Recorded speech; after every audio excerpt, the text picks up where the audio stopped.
Howdy everybody, Big Fatty Plus, and welcome back to the Big Man Plays Star Trek 25th Anniversary. Last left off, we defended Quetzalcoatl from a sham trial by Klingon Admiral Vlicht, who destroyed an entire planet full of Klingons because they turned peaceful. And he wanted to kill Kirk and Quetzalcoatl to hide his own guilt. Because he kind of over-freaking did it. Anyway, now we have to head to another place, Proxima 3. But first, as always, Spock, I don't know why you're looking like you're trying to shake that booty, but stop it, please. It's uncomfortable. First, we're going to do Prox. Okay. Proxtra, the third planet in the Alpha Proxima system. This Class M planet is widely habitable except for zones of extreme radioactivity on the southern continent. About 1,000 years ago, the two dominant political systems, the Lucres and the Sophs, engaged in a nuclear war that resulted in the deaths of 3/4 of the world's population through direct or collateral damage. Proxtra's current civilization is non-spacefaring and does not have contact with the Federation. Okay. And this is Scythe. Scythe, a large asteroid in an elliptical orbit in the Alpha Proxima system. Spectral analysis of its composition indicates that it has minimal atmosphere and that it was once a moon of the planet Proxtra, hurled out of its orbit by a catastrophe. The 17th letter of the Lucre alphabet is named Scythe, probably not by coincidence. No, it's probably not. But now it's more than likely there's something more to that frickin' asteroid moon thing. But let's talk about the Sophs. Sophs, one of Sophs, the two okay. ancient races of Proxtra. They lived in a highly advanced culture that valued the community ahead of the individual, which put them in conflict with the Lucres. The Sophs used base 4 in their mathematics, and their organization was based on units of 4 to make up sets of 100. Okay. Lucres, one of the two ancient cultures of Proxtra, see Sophs. The Lucres believed that a man who made the most of his ability was a god. Oh. Their individualism put themselves at odds with the communitarianism of the Sophs. The Lucres used base 3. Their organization was based on units of 3, making up sets of 99. The number 99 was known to have religious importance to them. You know, maybe at this point they should have just, left the planet. Base 3, the mathematical basis for the Lucre culture. There are 3 numbers in base 3, 0, 1, and 2. Thus 3 in base 3 is 1, 0. 4 is 1, 1. 5 is 1, 2. What? 6 is 2, 0. 9 is 1, 0, 0. 17 is 1, 2, 2. I don't have to write this down, do I? Oh, I hope not. 1, 0, 2, 0, 0. Please don't tell me I have to write this. I'm gonna write this down. I'm gonna write this down. Where's my pass book? Where's my passcode book? Let's see the numbers that were important. Let's see. Was it 10200 and 122? Yes, I read from the walkthrough. God dang frickin' text, jeez.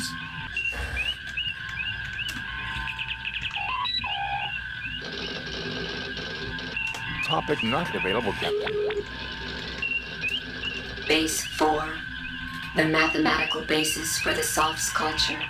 There are 4 numbers in base 4, 0, 1, 2, and 3. Thus 4 in base 4 is 1, 0. 7 is 1, 3. 8 is 2, 0. 12 is 3, 0. And 16 is 1, 0, 0. Okay, they got a weird math system I don't even understand. Okay, check off set core. Well, frick that. First save. Save new game. Yes.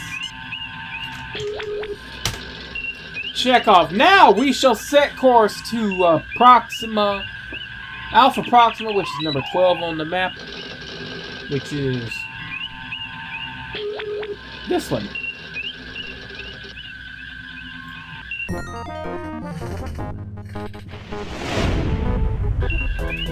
Up. Get back over there. Get back over there. There we go. Shut down our speed. There we go. There we go. There we go. There we go. Okay. We're drifting off here. Okay. Sorry, I'm not drunk. I admit I'm. My man, don't look at me like that. Entering standard orbit. Hey, my man Spock. A sensor scan of Psi reveals surface features consistent with damage left by a nuclear attack. It would seem to have been a target during Proxima's war. Psi rained fury down on the planet and then left on a dance of victory. A missile base, Captain? It would seem to make sense. Captain, I just monitored a narrow beam message from Scythe to Proxima 3. I don't have it all. I just caught a bit of the initial burst. I'm attempting a translation, but it appears to be a computer code. Any response from the planet?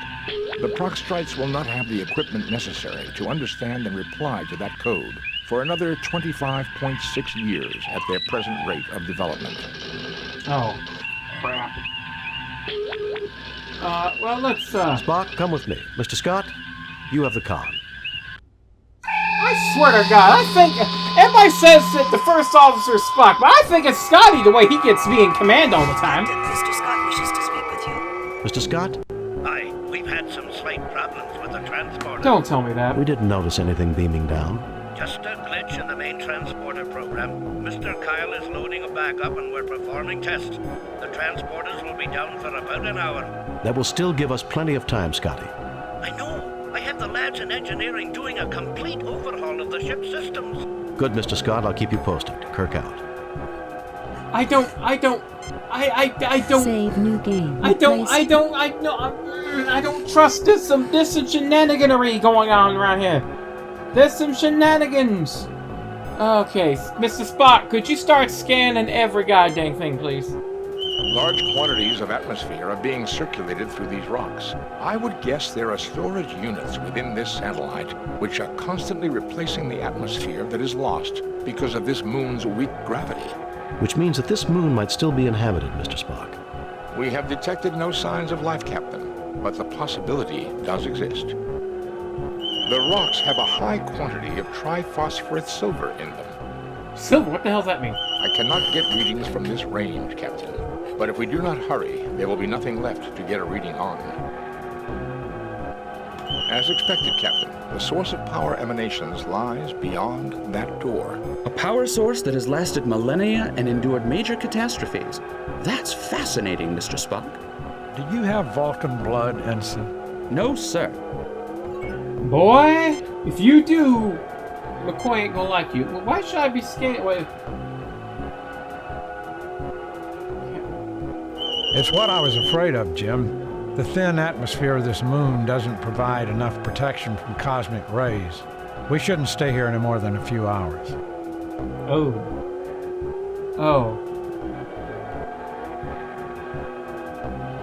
Well, that's not good. Okay, let's grab a rock. You fail to obtain anything. You fail to obtain anything. You fail to obtain anything. Okay, I'm supposed to grab a rock. Oh, okay. You retrieve a rock. And head for the door. Okay, let's click for the door.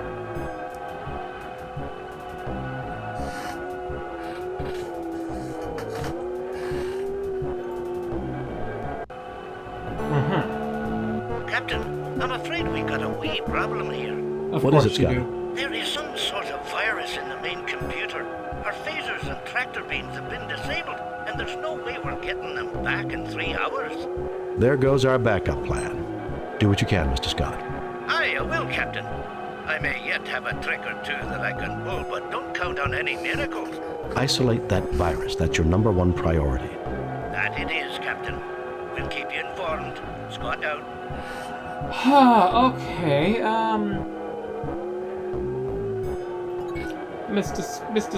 Mr. Spock. Mr. Spock, okay, that's Mr. Spock. Could you mess with this, please?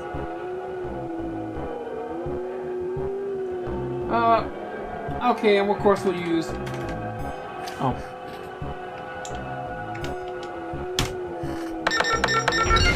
Aha! That worked. I see you deduced that 10200 in the Lucre's Base 3 was equal to their sacred number 99. Oh. Okay, let's get in here. It might provide some type of Report, protection. Scotty. How are things going? About as badly as a killed in a blast furnace, Captain. Wait a minute. Lieutenant Uhura has some news for you. The virus came from our sensor sweep of the moon's computers. We believe we have analyzed the memory sectors it attacked. Well done, Uhura. I wish I could take credit for it. It was Mr. Kyle who found the pattern. We are attacking it with antivirus programs. Computer science sounds more like medicine every day. If we had a doctor as good with computers as you are with patients, we'd be having a lot fewer problems. Finally, someone who appreciates me. Keep working at it, Uhura. Kirk out. I'm sure Scott's like, oh, wait one goddamn minute, lady. Oh, okay. Now let's use the science tricorder and scan everything. A computer terminal, Captain. It uses the Lucre alphabet. I think I can decipher it. Oh, excellent. This door is similar to the one on the outside of the secure lock, except that it has not weathered over the years. Electrical panels indicate the keypad on the right controls the door. This keypad is fully functional and controls the door. Its entry code is in Base 3. Of course. Okay. Spock, if you could, I think Spock would have a better chance at cracking that, Jim. Oh, sorry. We're safe from the cosmic radiation, Jim. Well, thank you for telling me that there, Doctor. Thank you. And, of course, keep forgetting it doesn't like the numpad. Fascinating. If the Federation language studies were correct, the ideograph for the word scythe in the Lucre's language is the 17th symbol in their alphabet that corresponds with 122 in Base 3. Okay. Let me save, because I don't trust squat! Save new game. No! No! Save new game. Replace previous game. Okay, what the hell's in... Okay. Captain, we have a cure for the computer virus. Excellent! Well done, Uhura. I modified Cathral-C to exclusively attack the Lucre virus. They annihilated each other, Captain. Fascinating, Lieutenant. The Klingons aren't going to be happy to learn that they helped us.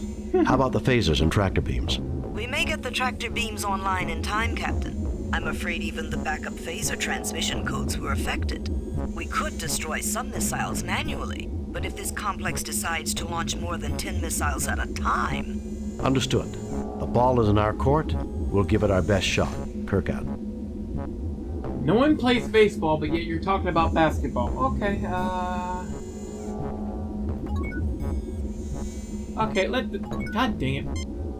Now let's start scanning some stuff. We don't want to bound right into things. Okay. This door is made from remarkably dense alloys. Even our most powerful phaser rifle or welder would not be able to penetrate it. The thing must be almost as tough as a starship hull. Indeed, Ensign, and considerably thinner. A remarkable achievement in metallurgical engineering. This panel has a slot in it rather than a keypad. The slot bears traces of triphosphorate silver, and power is currently running to it. I am recording the pattern of this lock into my tricorder. Nothing to report, Captain. Right wall itself? Circuits and atmosphere pumps are hidden in the walls. Okay, let's head into the next room. Why not?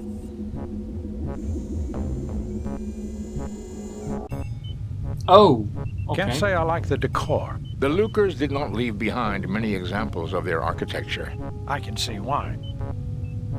Because it sucks, or because they're trying to hide something? Okay, let's. Doesn't that look like the thing that was in the Arc 7 base? Captain, with the 3 kAg content of the surface rocks and the tricorder scan of the pattern inside the lock, I believe the laser drill can be used to fashion the ID card needed to open the sealed door in the other chamber. The drill is unremarkable, except its aiming component is corroded and frozen in place. Yeah, of course. I used the key card pattern scanned from the lock to program the drill. It should now be able to make a template of the key card in the rock.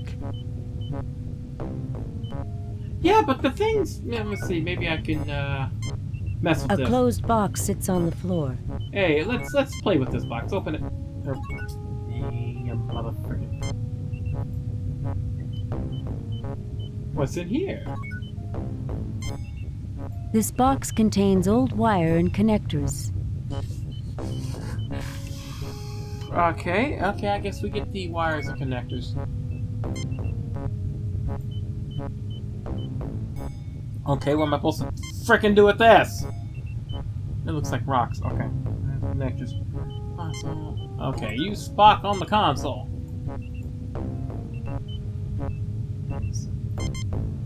Laser setting 100. Oh!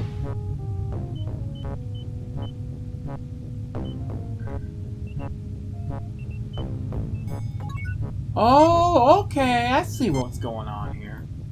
We used the rock and basically made an imprint of it. Kirk, get the hell out the way. And now, set of one. Aha! Haha! It's very clever. I like that idea! Also appears this is going to be a short episode. We're moving that rather quickly. I mean, short as in, it's not going to be a two-parter.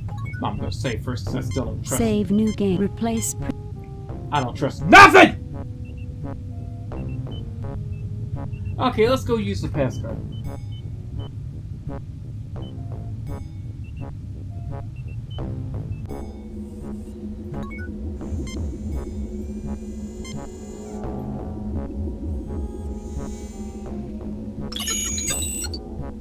There we go, let's go in here. This appears to be the brain of Scythe. There are two identical but isolated computers that communicate with a third, which controls the launch of missiles. Oh, crap. Let's start scanning everything, Spock, because I don't trust a goddamn thing. A crude uranium-235 nuclear device with lithium-beryllium shells to increase heavy particle fallout. Readings indicate an extremely high radiation level beyond those doors. It would be fatal to proceed beyond them. Oh, I don't like the sound of that. This computer is functional and performing an average 0.75 million operations per second. This computer directly controls the missile launch system. There is no way to interface with it directly, but the other two computers are accessible. This computer is functional and performing an average 1.2 million operations per second. Okay, Spock, you think you can do something with that? You think you can do something with that?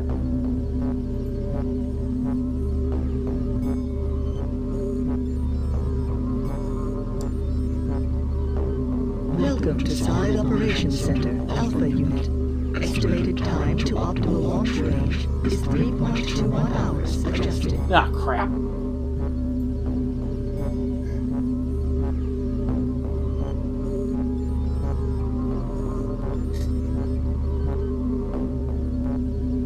Welcome to Side Operations Center, Omega Unit.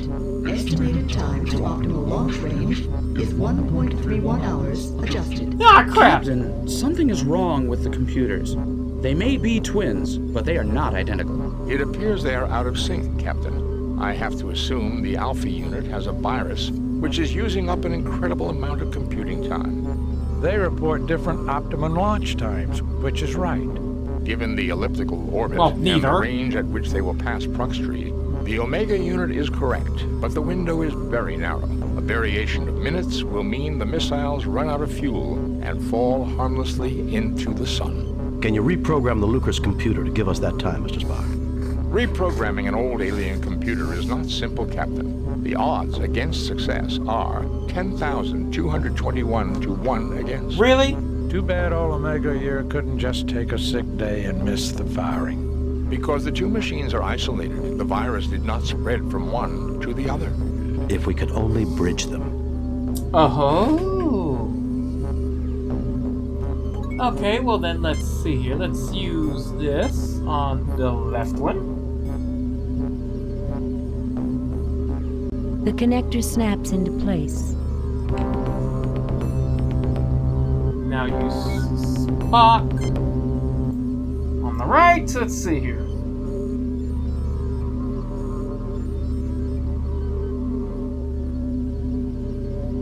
Welcome to Side Operations Center, Alpha Unit.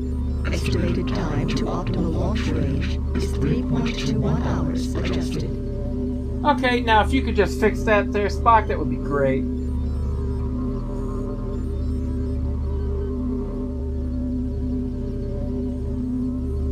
Welcome to Side Operations Center, Omega Unit. Estimated time to optimal launch range is 1.54 hours adjusted. The launched missiles will run out of fuel before they reach Proxtree. They will drift into the sun and burn up. Excellent! Kirk to Enterprise, how are the transporters, Scotty? They're operational again, Captain. We're ready to bring you back at any time. Excellent! Bring us home.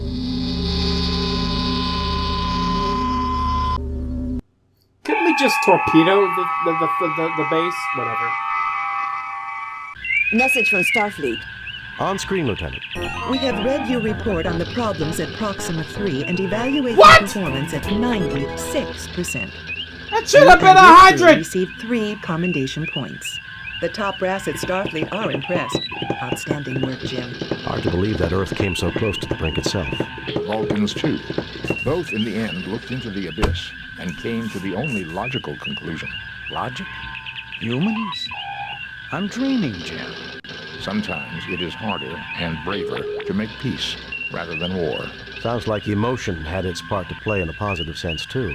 I don't know about you, but I'd like to bid an emotional goodbye to Alpha Proxima myself. Take us out of orbit, Mr. Suda. I follow. You know what?